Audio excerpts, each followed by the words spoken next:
Deal a brain rot, Sols RNG, and Adopt Me. What did these multi-billion Robux earning games have in common? I know. Gambling. Sure, but he's kinda right. So here's how to make an RNG system in Roblox. Alright, so before we start, let's go over some context, right? So these are the three games that I have here from the beginning of the video. So they all have a different type of RNG. And what exactly is RNG? Well, RNG stands for random number generator or random number generated. And you're probably like, okay, math, numbers, I don't like that, but we'll go over that, right? So what exactly do these RNG systems give us, right? First of all of these systems, they basically output different things, right? So this one, it outputs these like brain rot slops or whatever. This one gives you auras. This one gives you some pet eggs, right? But at the end of the day, they're all RNG systems. They utilize RNG systems, sorry, and they output some sort of item. So basically, RNG systems, what we want from it is some sort of item, and we want to use that item in some way, shape, or form. That part is up to you. Okay, so this is a visual representation of what goes on in the code. So as an example, we have adopt me, right?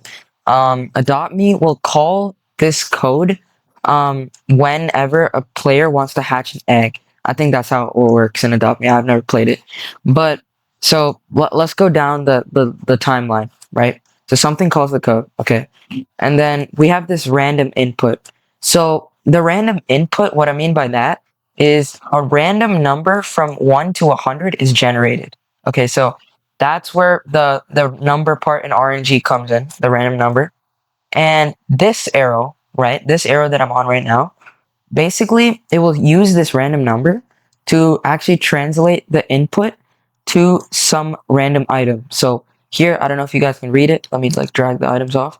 But this is called an item pool. Okay, so that's at least what I call it. But it basically contains all of the possible items that can be chosen. Okay. So these are like pets. Pretend these are pets, and each of them have a different chance of being chosen. So we need somehow our code to translate this random input, this random number, into a random item, which is in turn the random output. And then we want to do something with that output. But first of all, the random output should be from this pool, okay? And also, the hard part about creating RNG systems is that we actually need to take into consideration for the chances of each item. So this one has 50, this is 30, 20, right? Maybe if we had like a dog in Adopt Me, right? We're not going to give a dog to the player 100% of the time because Roblox is going to ban our game for being corrupt, right? We need to take into account these chances. And we also might want to take into account for luck factors, right? So luck factors are things like, I don't know, server luck, right? Okay, so now let's actually get to creating the system, right? I'm going to create a folder in server storage. And basically this folder is going to contain all of the items that are going to be in our item pool. So again, with that adopt me example, right? This folder would probably contain the models of the pets. So I'll just call this item pool. Okay. And basically I'll add certain parts here. You would add like your models, your RNG, VFX, whatever, or brain rots, right?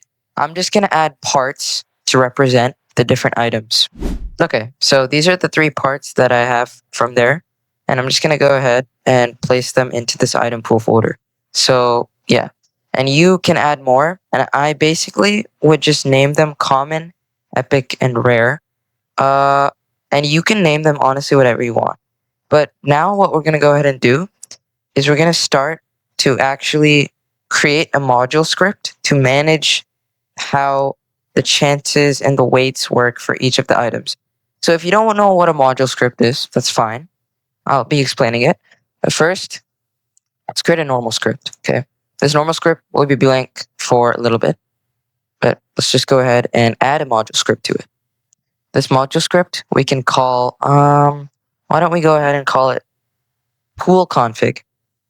Basically what pool config will be is it will just state all of the chances and the weights of each item. So a module script, if you don't know, is essentially literally just a table. And a table, you can think of it as what we call a dictionary, where here's an example of a table. I'll put that out for now. Here's an example of a table. We start with some sort of key. So something like that. And every key on the left side will equal some value on the right side. And that's literally how dictionaries and tables work. It just maps items to more items. And I'm getting these red errors because module scripts actually return tables. So we would have to put a return statement somewhere at the end. And what I'll go ahead and do is at the top of the module script, I'll just define a variable called pool config. And I'll set it equal to an empty table. And at the end, this module script will just go ahead and return the table of pool config.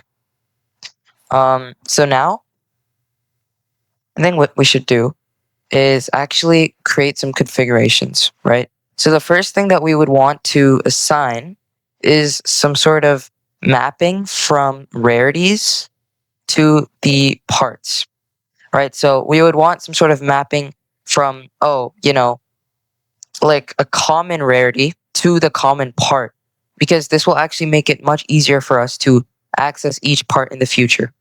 So first, we would have to create a reference to server script service, or server storage.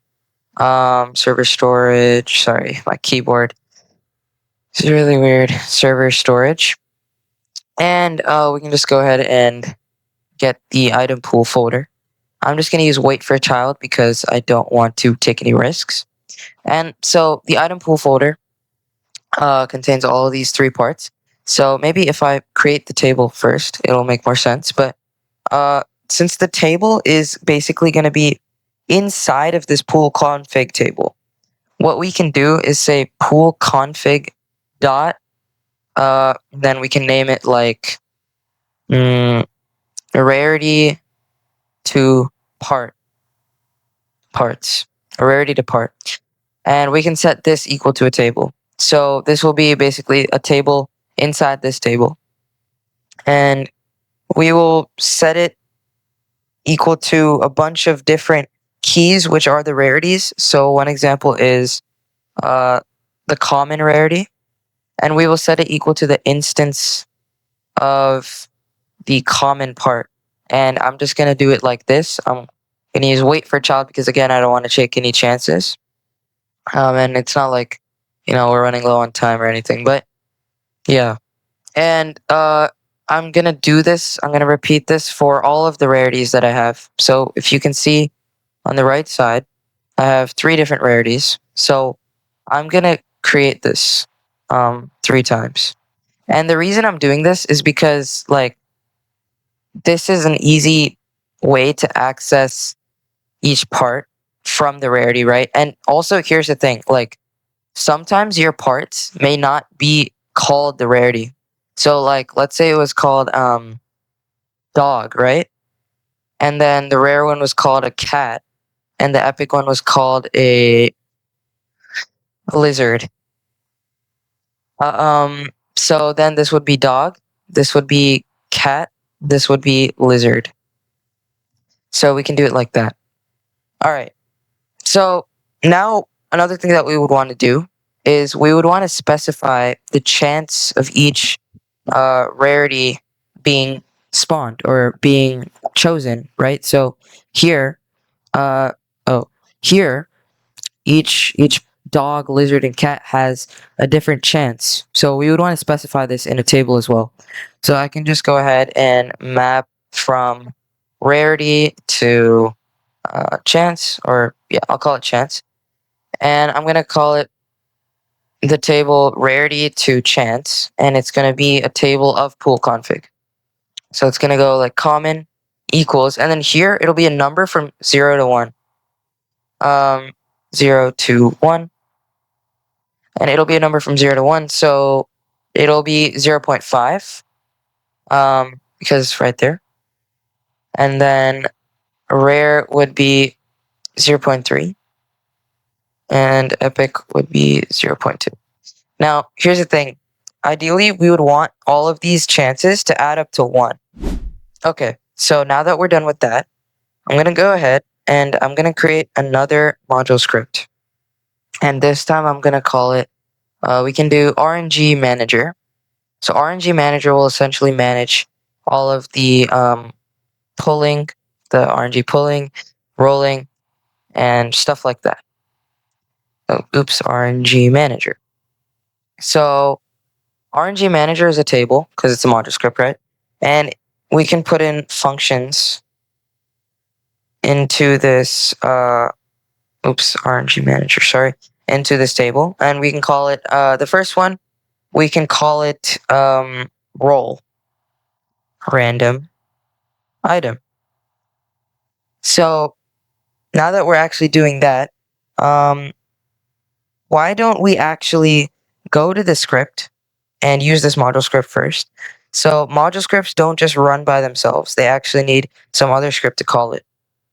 So the way we do that is we make a reference to these modules. So let's do that, RNG manager, and we use this require function. The instance, the reference to the module goes inside the require. So it's just going to be script find first child, and then RNG manager. That's all we do. And we can also grab the pool config. Script find first child, pool config, and close that. Oh, sorry, I didn't use quotes. Okay, so now, let's think of like what type of arguments this function would have to get, right? Well, first of all, I want this RNG manager to manage the rolling of items for any pool. So let's say this pool was different. I would want it to give us a different output, right? So let's accept the pool or item pool, I'll call it, as an argument into the function. All right. And so now let's try to call this function. And we can go ahead, I guess we can say like while, or I'll just do while task dot wait 0.5. So this will pull a random thing item every half second. So we can say RNG manager dot roll random item, and basically we have the pool defined here. So we can just go ahead and use this table. So it's going to be called pool config rarity to chance. And we're going to pass that item pool right there. Okay, so now let's actually start writing stuff in the function. So if you remember here, whenever this function is called, okay, we already handled that part. We just called it here. We want to create some sort of random input. So that random input, the way we do that is we create a random number generated from 0 to 1, and we'll call it random number. Okay. And the way we do that is we use the math.random function, which essentially literally just takes in the two numbers that represent the range. So we'll do 1 to 100. And that's literally it. Just with this simple code, we've done the first two steps. And this arrow is the arrow of doom. Okay. So this arrow is the actual algorithm. So let's get into that. Okay. So I've created this small visual, right? You can pretend like all of these percent chances are on a number line, and each chance takes up that certain amount on the number line. So notice how this jumps from 50 to 80. Well, that's because this is an extra 30%. So 50 plus 30 is obviously 80. And as you can see, it all adds up to 100. Okay. So this is kind of how the chances are represented. So with this random input, right? So this random input in our code, random number, we can actually use it to see where it would fall on the number line. And that's how this arrow determines which one to choose.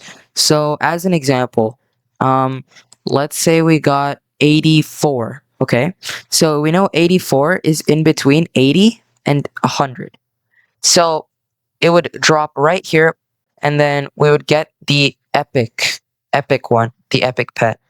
Or another example is if we got 40, 40 is between 0 and 50, so it would give us the 50% chance pet. So basically, we're trying to see which kind of section this random number right here falls on, and that indicates which item to give. So how do we actually code that? Well, let's do it. Okay, so now that we understand the number line, right, we need to figure out actually how to get the section. And the way we're going to do that is we're going to use a for loop, because we can essentially just loop through each section over and over again, right? So as an example, right, let's say we use 84 again as our random number, and we start at the beginning of the line.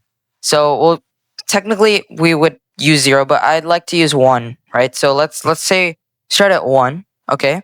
And I'll explain, it'll make more sense, right? But we're essentially going to add 50 to some sort of counter variable, okay? So let's start off at 1, and we're going to add 50 to that. So 51, boom. This is our marker right now. Okay, so this is where we are.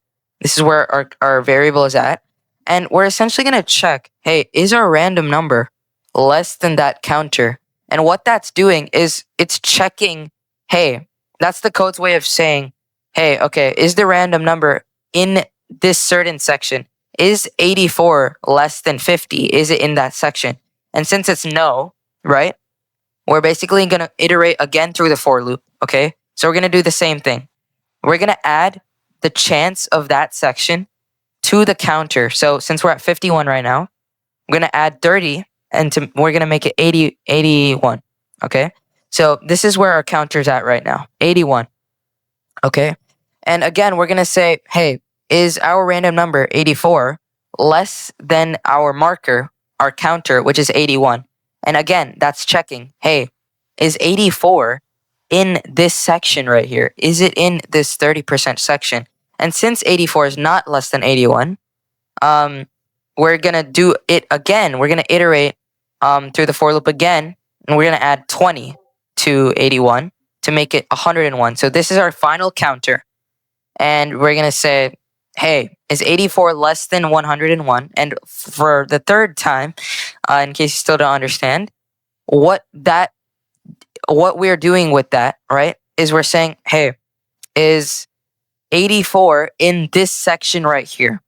And since 84 is less than 101, we are going to return this section's rarity, which is epic. So that's exactly how this code will work. Okay, so we're essentially repeating this process of adding the chance to some sort of counter variable and checking if the random number that we generated is less than that counter variable. And we are essentially just repeating that process until the random number fits into one of these segments. Okay, so how does this actually work in the code? So first of all, let's create that counter variable and start it at 1, as we talked about. Now we're going to loop through our item pool. If you don't understand how for loops work, then I recommend you watch a video, because it's a little too in-depth to explain it right now. But item pool, we loop through it because it has all the information that we need. It has the rarity that maps to the certain chance, so the length of the segment. And as I stated, every time we're going to add the length of the segment to the counter variable. So let's literally just go ahead and do that. At the beginning of each iteration, and we're going to add the chance, but obviously, maybe not. Maybe it's not too obvious, but the chance in our item pools are from 0 to 1, and our random numbers from 1 to 100. So we can't just add the chance. We have to multiply it by 100, because 0.5 times times 100 equals 50. So if we want to actually add 50 instead of just adding 0.5, we have to multiply it times 100. Now, again, we're going to check, hey, is our random number in this section by saying, is our random number less than the current counter? So the way we do that is we say, if random number is less than counter, then what we're just going to do is we're just going to return the rarity of that section. So remember when it was 84, we just returned epic. Well, we're just going to do that. We're just going to return the rarity corresponding to that section. So, basically, this code will loop through all the sections, right? And check which section actually corresponds to the random number. And this covers all of the things from 0 or 1 to 100, right? But here's the thing. If our chances don't add up from 0 to 1 or 1 to 100, whatever, then there's a chance that this could like miss out on something, right? So basically, we wouldn't return anything, and we're just gonna end up over here in our code. So we're gonna end up returning nothing, right? So I recommend here's a couple things you could do, right? So one thing you can do is you can essentially just say like tell your code like, okay, hey, return a default value. Okay. So return common if something fails, right? But you don't want it to fail and not know about it, right? So I recommend adding a warn statement saying, hey, maybe like percent don't add up to 1 or 100. For me, it's 1. Fix it. And then, or you can just say like, return, I don't know, random thing from item pool, but I'm just gonna do common. Okay. So this should make sense, right? And I'm gonna rename the function to roll random rarity, because we're not returning the item, we're actually just returning the rarity. And I'm gonna rename this thing here too. And I'm gonna set this equal to a variable called random rarity. And let's just go ahead and print out random rarity every half a second and see what happens. So, as you can see, we're printing out a bunch of rarities, and as you can see, it looks like kind of different, right? But we can kind of see that it's mostly common and rare, and some epics here and there. So yeah, it's mostly commons, but let's go ahead and maybe to make it more clear, let's change this to 0.8, 0.15, and then 0.05. So those all add up to 1. Let's go ahead and see. And yeah, so it looks like it's mostly common, some rare, but yeah, we can see like that the chances mostly are fair. So like here you can see we got 5 commons in a row, which is pretty unlucky, and we got 1 epic finally after like almost about 20 rolls, right? And wow, we're getting a lot of commons. Wow, that is really unlucky, but yeah, it basically works. Okay, now that these stupid arrows are done, right? We can finally move on to actually like using the random rarity that we got and then turning it into a random output. So basically, okay, we just called this function and got a random rarity, right? And we have this table that turns a random rarity, or not a random rarity, sorry, turns a rarity into the part. And that comes from this server storage folder. So what we can do is basically, like, let's say we had a function. Now, this is basically up to you guys, right? But let's say we had a function that, like, called spawn part, okay? And it was the I guess, like, the instance to the part in the server storage folder. And then it spawned like a part in the workspace of a clone, I guess. So basically, like, this is just an example of what you would do in this arrow. Basically, what you would do with your random output. But this part, this function, is basically whatever you would want to do. So you can replace it with like give pet to player or give brain rot to player or something like that, right? But for now, I'm just gonna do this, okay? But before doing this arrow, we actually have to do this arrow. So we have to convert the rarity to the part, and we can just use the table. So let's just go ahead and use the table right here, and we'll just say local random item or part equals pool config dot rarity to part, and then as the index we'll just pass in a random rarity. Okay, so random rarity, and this should give us the random item like directly from the server storage. So then in my example, and actually let me cross off this arrow since we are done with it. So in my example, what we would do is we would essentially just call this function on the random item, and then I guess we can just make a clone. So I'll call it part clone. Sorry, I'm typing so bad. My keyboard is like across from me because I just got a new monitor. But anyways, part clone, and then we're just gonna add the clone to the workspace, and we can set like the position to, I don't know, the origin or something. And maybe we'll make it in like the sky. I don't know, something like that, right? So basically, let's run the code, okay? And let's see, like it's working, and it's basically spawning like a bunch of these parts.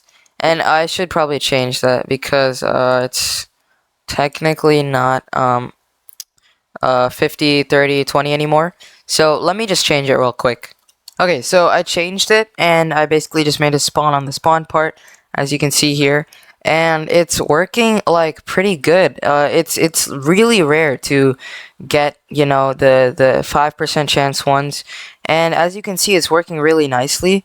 I'm just gonna go ahead and like kind of bump into it, but I don't think 5%. Oh, there we go, it just spawned in. But as you can see, it's working perfectly. So basically, you would just replace this function, right?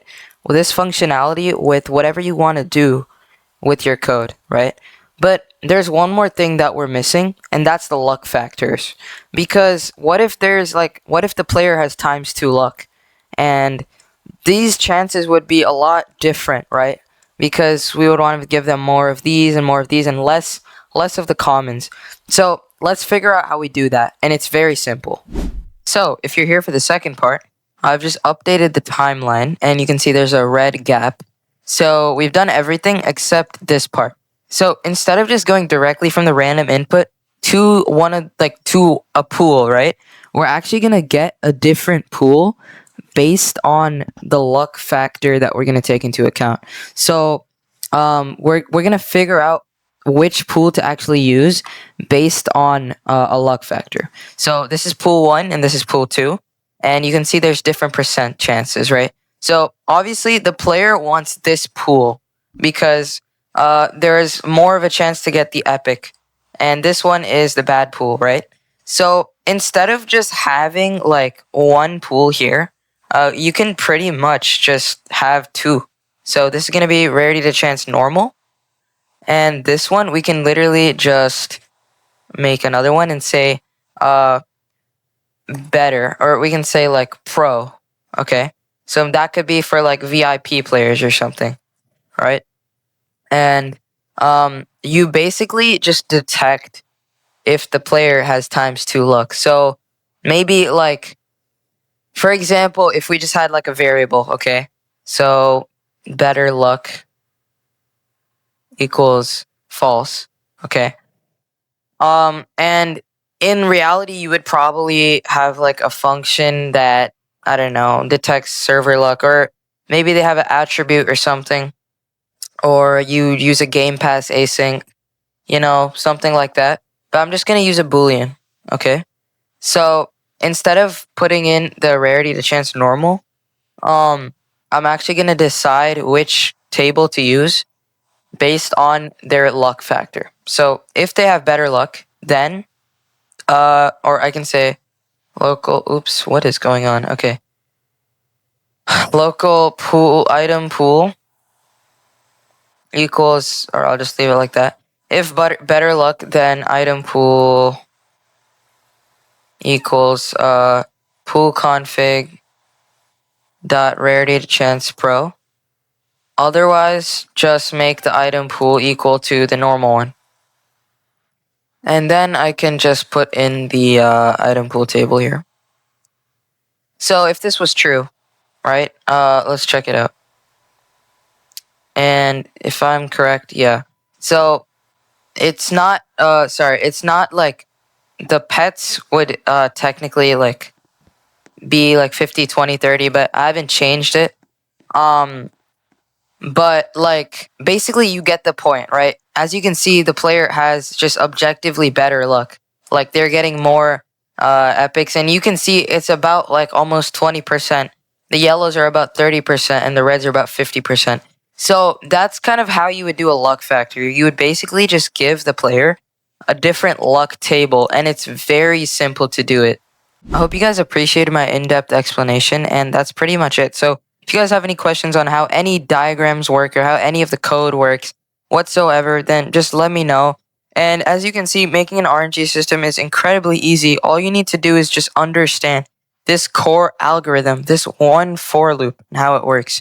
So yeah, make sure to subscribe to become a better scripter, and I'll see you in the next video.